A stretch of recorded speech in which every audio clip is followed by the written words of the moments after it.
t'est venue cette idée d'écrire ta vie musicale? Oh, je pense que quand je me suis rendu compte que j'avais quand même 30 ans de parcours, je me suis dit ce serait bien un petit peu voilà, de partager. J'ai partagé des morceaux, des musiques, des chansons, des textes, mais il y avait des choses, il y a autre chose dans la vie de musicien à partager, toute cette vie, toute cette organisation, toutes ces angoisses, tous ces succès, tout ce bonheur, toutes ces déceptions. Enfin bon, il y a beaucoup de choses dans la vie d'un musicien et au-delà de la musique que j'ai pu partager, j'avais envie de faire partager tout ce vécu, le vécu d'un musicien tout simplement. Tu es un homme verni, vu les concours de circonstances favorables que tu nous racontes dans ton livre. Pierre-Édouard Décimus, Michel Alibaud, Mario Canonge, entre autres. Oui, oui, trois noms que tu donnes qui sont particuliers.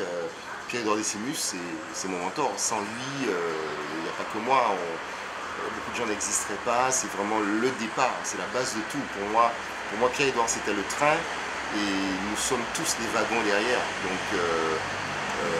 Donc c'était vraiment la locomotive, celui qui nous a drainés, qui nous a tout appris. Mario et Michel, comme je raconte dans le livre, comme par hasard, ce sont avant tout des amis. C'est le destin qui certainement nous a fait se rencontrer, mais j'ai rencontré, que ce soit Mario ou que ce soit Michel, je les ai rencontrés vraiment dans des circonstances qui n'avaient rien à voir avec la musique. Et voilà, 30 ans, plus de 30 ans après, ce sont des vrais amis, des véritables amis. Quel a été le plus grand moment de ta carrière? Le plus grand moment de ma carrière, il y en a eu beaucoup, hein. Il y en a eu beaucoup. Je ne sais pas s'il y a eu le plus grand, il y a eu de grands moments. Et de grands moments, je crois que, comme je le dis dans le livre, hein, la première fois où j'ai eu la chance d'avoir une chanson qui avait fait un gros succès, c'était Chalet, Michel un pays là que j'avais composé pour Tania Saval. Et on était à l'époque, je crois qu'on était en 86, je crois, 86 ou 87, on était des parfaits inconnus. Et on était venus en promo en Martinique et j'avais vu tout le défilé chanter Michalet. Et c'était vraiment émouvant. Voilà, on marchait à côté des gens qui ne savaient même pas que c'est nous qui avions, savaient pas que c'est moi qui avais fait ça. Et voir des milliers de personnes chanter la chanson qu'on a composée, c'est quand même un effet assez particulier. Et je me souviens, le carnaval de la Martinique à cette époque était sous Michalet et ça a été un moment très très très émouvant. Il y en a eu d'autres, hein, la rencontre avec Thomas Sankara au Burkina Faso, les premiers Zéniths, aller jouer au Zénith, c'était bon, vu ce que Kassav avait fait au Zénith, c'était vraiment valorisant de passer après eux et de faire le Zénith nous aussi à l'époque. Qu'est-ce qu'il y a eu encore? Voir moi en tant que compositeur que j'étais au hit parade quand j'ai fait Tropical pour Tania aussi, j'étais au hit parade du Japon, enfin de Tokyo, Billboard de Londres, etc. Tout ça c'est des rêves, top 50 de Canal+, bien sûr, donc tout ça c'est des rêves qu'on ne pensait pas accéder à l'époque, et puis voilà, on y était, et puis c'était génial. Il y a eu beaucoup de moments, je ne peux pas dire qu'il y a eu un grand moment, il y a eu beaucoup de moments, beaucoup de moments. Quel a été ton ressenti quand tu as eu à faire les grosses émissions de télé de l'Hexagone? Très émouvant également, on était des gamins, hein, on se retrouvait devant des gens comme Michel Drucker, enfin bon, comme tous ces gens qui ont fait Patrick Sabatier, Michel Foucault, enfin, se retrouver devant tous ces gens, tous ces professionnels qu'on voyait à la télé, et puis les côtoyer, voilà, on se sent tout petit. Dans ces cas-là, il faut garder l'humilité. Hein, on est là pour bosser, on est là pour faire quelque chose. C'était un ressenti très particulier, croiser des artistes qu'on ne voyait qu'à la télé à l'époque. C'était très particulier, très particulier. On a fait les débuts avec Christophe de Chavannes, avec son émission C'est encore mieux l'après-midi à l'époque. Voilà, c'est tous ces gens qu'on a eu l'occasion de côtoyer. On se sentait tout petit, mais on était fiers. Quelle a été ta plus grande déception? La plus grande déception? Oula. Alors c'est difficile pour moi de répondre parce que j'essaie toujours d'évacuer les mauvaises choses, les mauvaises vibrations. Il ne faut jamais les garder en soi. J'ai eu beaucoup de déceptions, hein, mais alors la plus grande déception, je sais pas parce que c'est des choses que j'évacue. Tu sais, les déceptions, on en aura toujours, hein, ça fait partie du parcours de vie. Maintenant, faut pas s'attarder dessus. Donc, ma plus grande déception, je sais pas, je peux pas répondre à ça. Alors quel est ton grand regret? Je vais presque répondre pareil, il ne faut pas avoir de regrets. Il ne faut surtout pas avoir de regrets. Les regrets, les choses de la vie, ce sont des expériences. Il faut savoir transformer ces choses qu'on regrette ou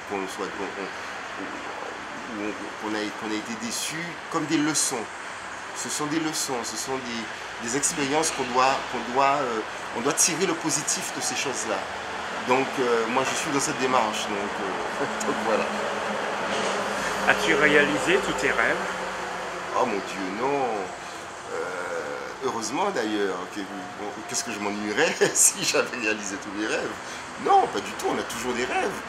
À chaque époque, ses rêves. Les rêves que j'avais à 20 ans, ce pas les rêves que j'ai aujourd'hui, mais non, heureusement non.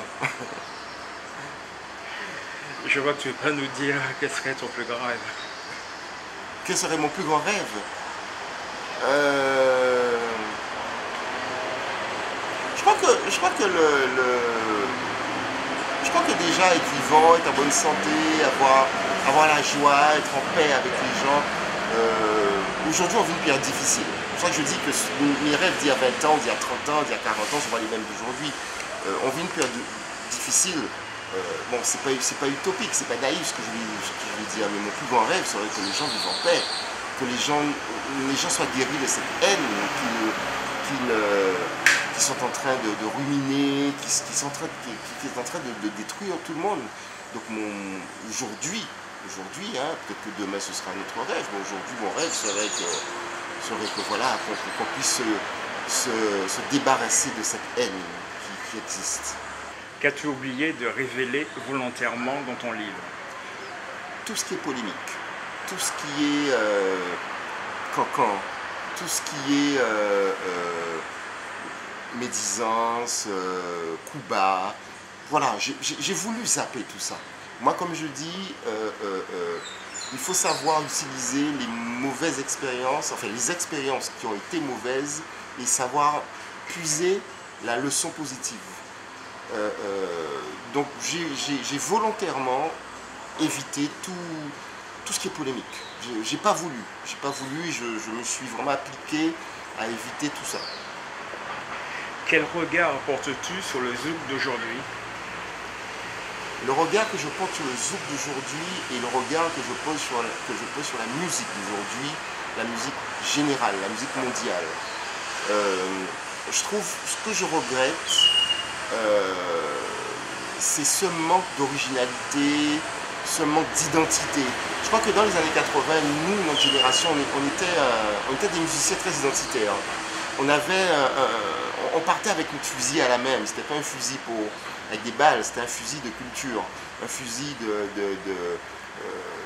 d'identité. Et on avait envie de montrer qu'on était des gens qui avions des choses à dire, qui avions une culture. Aujourd'hui, on se demande qu'est-ce que les gens ont à dire, à part des choses négatives. C'est ce côté pessimiste. On était très optimistes, nous. Hein. C'est ce côté pessimiste général qui existe aujourd'hui, c'est le regard que j'ai aimé. Alors, je me fais un peu l'avocat du diable, c'est pas le zouk, hein, c'est mondial. Moi, il y a 30 ans, on allait au Caire, dans une boîte de nuit. On allait, je sais pas, à Rio, on allait n'importe où, dans des pôles opposés. On avait l'identité du lieu où on était. Aujourd'hui, la mondialisation fait que on peut aller dans une boîte, je sais pas, n'importe où, en Égypte, enfin n'importe où au Moyen-Orient, ou alors si on va en Amérique du Sud, ou en Amérique du Nord, ou en Asie, n'importe où, on entend la même musique, on entend les mêmes choses. Et je trouve ça dommage. ce regard que je porte sur le zouk, c'est quelque part, il est valable pour le regard pour le monde entier. La musique est devenue plate, est devenue assez impersonnelle. On a toujours dit que la musique, la culture en général, c'est la vitrine de peuple. Et je regrette aujourd'hui que cette vitrine soit un peu aplanie.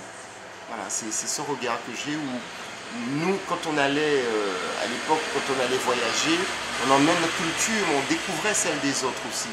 J'ai l'impression que c'est devenu difficile aujourd'hui de découvrir une autre culture parce qu'on est devenu dans une planification, enfin le côté plat des choses qui me dérange un peu. C'est ce manque d'identité. As-tu quelque chose à rajouter sur ton livre? Quelque chose à rajouter sur mon livre? Qu'il est sincère. C'est un livre sincère, c'est un livre... je me suis livré, je ne suis pas rentré dans des choses privées non plus, ou des choses indélicates. J'ai essayé de respecter tout le monde. Et comme je l'ai dit précédemment, j'ai évité toute polémique, mais c'est un livre sincère. Et qu'il y a des choses à découvrir à part les images, à part les photos à voir, il y a des choses à lire, voilà, il y a beaucoup de choses à lire. Et voilà, c'est la sincérité, c'est juste ce que j'ai envie de dire.